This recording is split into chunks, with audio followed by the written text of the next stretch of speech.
Hey, so can you believe it? We've actually made it to the end of 2020. And I know, cinematically, things have turned to shit. So what are you watching a top 10 movies video for when nothing really came out? Well, I will say, things did come out. Shut up. I know that the joke is all like, oh, what's going to win Best Picture? Is it going to be Scoob?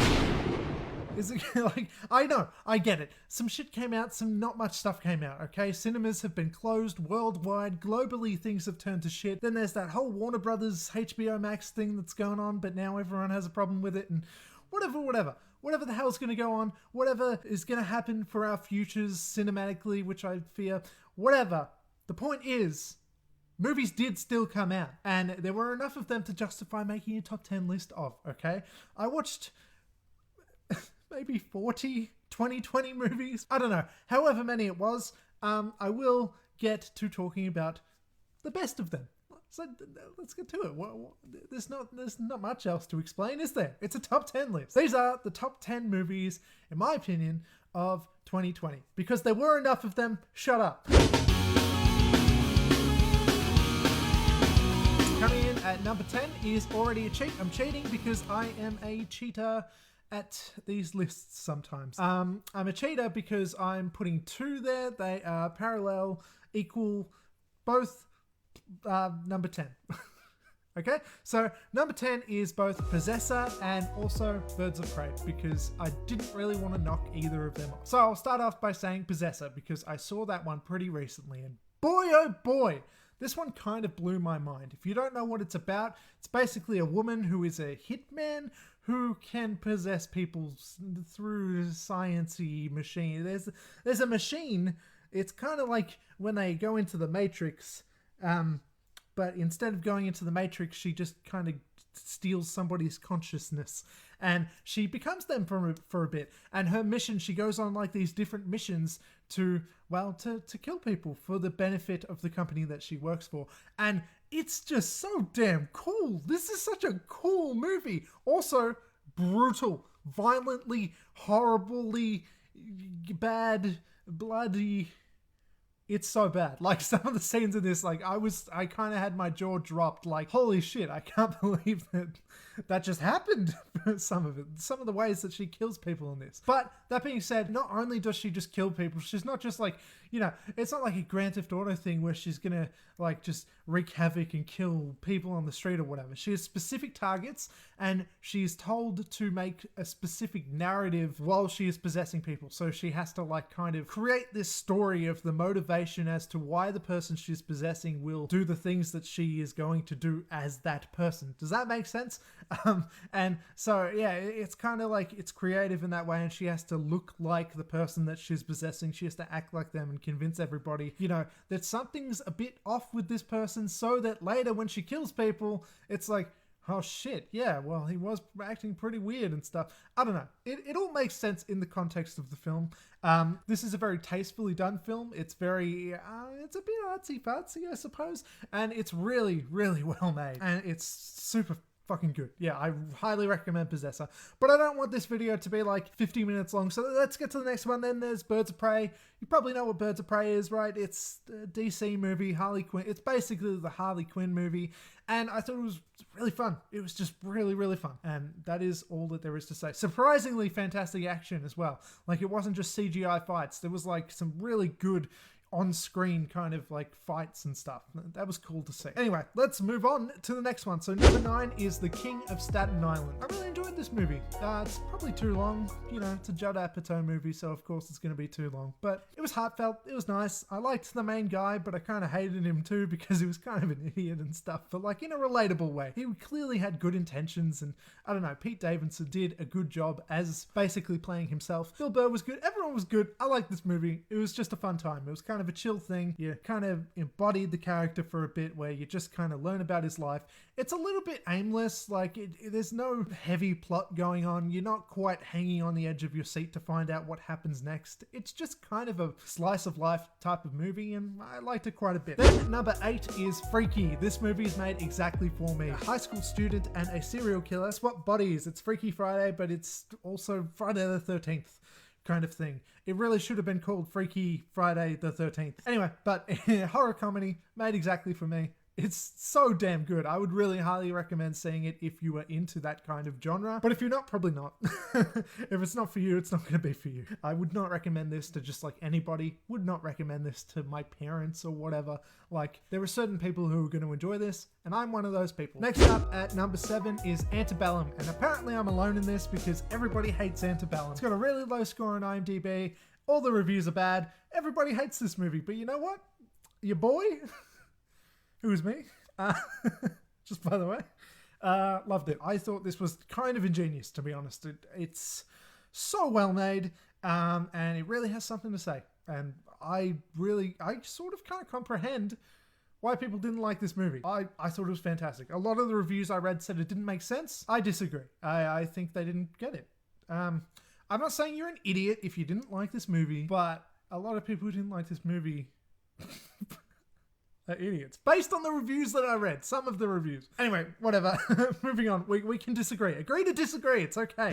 Next up is 6, The Invisible Man. Hell yeah, man. The Invisible Man is so good. Lee Wannell, he is just doing his job as a director now. I'm so proud of him. You know, I watched him as a wee little writer working with James Wan, and now he's a big writer-director man making his own cool, awesome movies like Upgrade and The Invisible Man. God damn, I love these movies. I really can't wait to see what comes from him next. If there is one director whose work I'm looking forward to seeing most, it might be him or Jordan Peele. I'm not sure, but yeah. Invisible Man is so damn good, and you know, it balances its kind of story between domestic violence and all that kind of stuff, along with silly kind of horror, and it never gets offensive in that way. It's very tastefully done, but it's also fun and silly in a way. There is an invisible man after all, you know, it really blends the tones really well and the genres and everything. It's kind of a horror, it's kind of a sci-fi, all this stuff. It's just really well made. It's really, really good. Next up is Palm Springs. I like Palm Springs a lot. It's just a Groundhog Day type of movie, but it has Andy Samberg in it, and I don't know, it's good. It's one of the better versions of one of these types of movies because, you know, a lot of movies have copied the whole Groundhog Day thing, but not all of them are that great. This one is just really fun. It's not something I take super seriously, but it does get kind of sentimental, and you do begin to care about the characters in certain ways and stuff. And yeah, it was more dramatic than I was expecting in some ways, but mostly it was just a pretty silly, fun ride, and it really just did its job, you know? You go in knowing what to expect from this, and that's pretty much what you get. And it's awesome. It's awesome. And coming in at number 4 is I'm Thinking of Ending Things. This is a goddamn piece of art. It's more about how this movie feels, how it looks, what's, you know, kind of going on screen in front of you, more so than it is about why the characters are doing what they're doing and how it all works. Try and take the logic out of this film, I would say. Much like how Christopher Nolan said something along the lines of Tenet, like, don't think about why, it's just feel it. Although I think that's total bullshit when it comes to Tenet, because a lot of that is plot stuff and exposition and you have to listen to what's going on. I don't really like Tenet, but point is, I think that it definitely applies to I'm Thinking of Ending Things quite a lot, quite accurately, to be honest. I didn't quite understand everything, okay? I didn't quite get all of the themes. I didn't understand why everything was happening or what everything kind of meant and what the metaphors were and whatever. But what I did get, what I got out of it, and I think everybody would get something different out of it, what I got out of it was powerful stuff.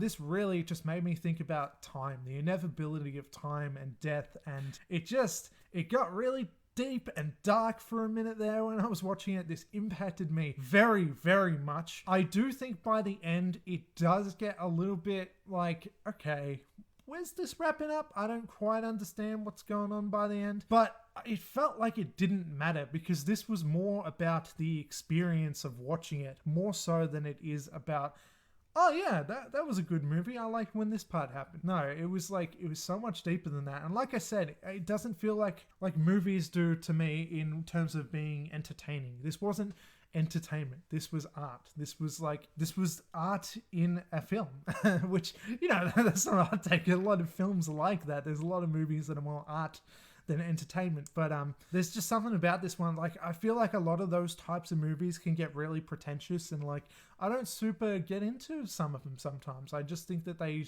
kind of feel cryptic and I don't really get it. Like The Lighthouse, for instance, which has fantastic acting and is a beautiful film and there's a lot to love about it, but I don't fucking get it, and I don't super love it because of that. This one, though, it felt different. It felt like it was elevated beyond just not understanding it. I don't know. I thought it was really good. And then number 3 is Words on Bathroom Walls, which I reviewed not too long ago. You might want to check that out. This is one of the best depictions of a movie depicting mental health / mental illness. This is about a kid with schizophrenia, and he's kind of just suffering with that, going through high school and his life and all that sort of thing. And, you know, it's about teenagers and stuff, but it's not melodramatic at all. It's, you know, this kid's got serious problems, but he's also very understandable. I think that the movie does a really good job of portraying what it's like to go through this, and I don't think that it really heightens the drama in a way that feels really exploitive, like I feel like some movies that deal with similar themes do. I feel like this is right up there with Silver Linings Playbook in being a respectable depiction of mental illness, but also showing that, you know, it's not all bad. There's good stuff as well, and things can be fun and funny, and you can have a good time. There's a cute little romance in there and stuff, and I connected with this movie quite a lot.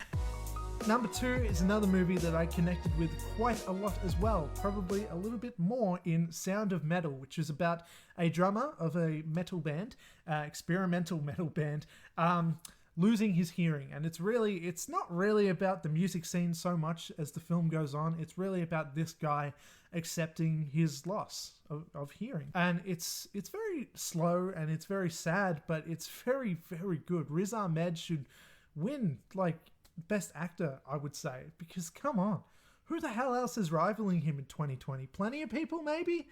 I don't know. But for me, I would say this guy wins easy. I thought he was amazing. I really connected with the character and with the story. I think this film is absolutely astonishing. I would recommend this to just about anybody, although I did recommend it to one person, my mum, and she didn't like it. Fuck you, Mum. This is such a good movie. You're an idiot. Anyway.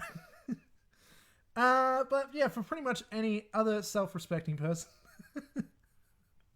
unlike my mum, I would say that you would guaranteed to like this movie because it's just so good. It is so good. That is all. Okay? That is all. Okay, now just some honorable mentions. Only got a couple.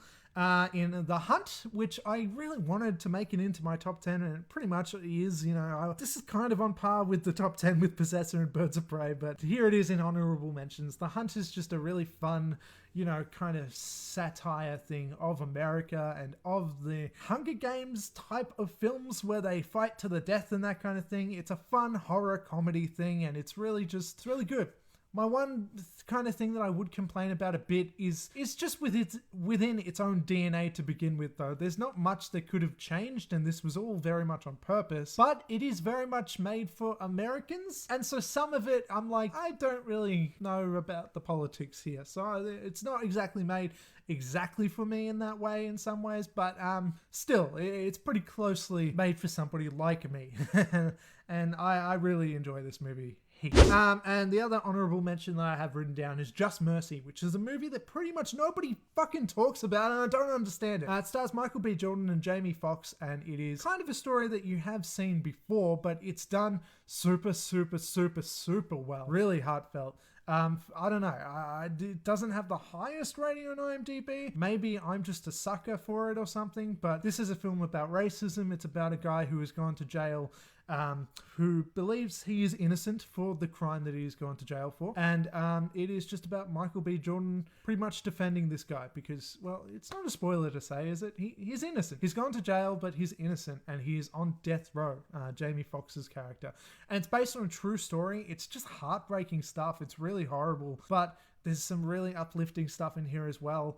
And I don't know, you just really get behind the characters and the motivations for, you know, wanting to get this guy exonerated because, yeah, I don't know. I'm a human, man. This got to me. That's all. Okay? And then, number one! We have done it! We are at number one! My number one favorite movie of the year. We have done it! Can you believe it? Oh my god, it is The Lodge! You haven't heard of that, you say? Oh. Oh, it's a good thing I built up to it then. Look, The Lodge, I think, is good. That's all. Bye. I'm joking. The Lodge affected me so damn much. I find this movie so scary in a way. But it's not a jump scary type of movie. It's scary like Hereditary is scary. This is a horror film, but it's not spooky ghost jumping out at you every 2 seconds and stuff. It's much slower paced than that, and it's much more about the characters. I think that this is an ingenious film, and I think that it is one of those movies that really just makes you feel, you know what I mean? Like, it really makes you think about... It just really, it makes you think. Makes you think about your own mortality. It makes you think about religion. It kind of explores themes of religion and being kind of brainwashed and all that kind of thing. How affected you can get by somebody else's words and how affected you can get by somebody else's illusions, sort of. And it's also really beautiful. This is a fucking beautiful movie. Like, just the way it looks, it's like based in a snowy landscape. It's about this family who have gone like in the snow and everything, and it just looks amazing. It's just so damn good. Please see The Lodge if you have not seen it. It is a huge recommend. Though, that being said, it's probably not like Sound of Metal for me, where I would say just about anybody would like it. I do think that it's kind of an acquired taste, so if you're not into the horror, if you don't like movies like Hereditary and stuff, you might not like The Lodge. I loved it though, so... take from that what you will. Okay, and that's all. Those are my top 10 favorite films of 2020. If you agree, if you disagree, tell me what your list is. Tell me what you think about each of the films I've mentioned, or just one of the films. If you know how to comment. You know what commenting on a YouTube video is. I don't have to explain it to you. So yeah, do that. Also do the other things, you know, the YouTubey things. And the other one that I never mentioned is click the bell so that you're notified when I upload and stuff, blah, blah, blah. You know what the bell is. Every other YouTuber tells you these things. So I'm just telling you, do the things that the YouTubers say. Because I refuse. And that's all. Yep, hopefully 2021 has some kick-ass movies. I feel like I don't know what to expect.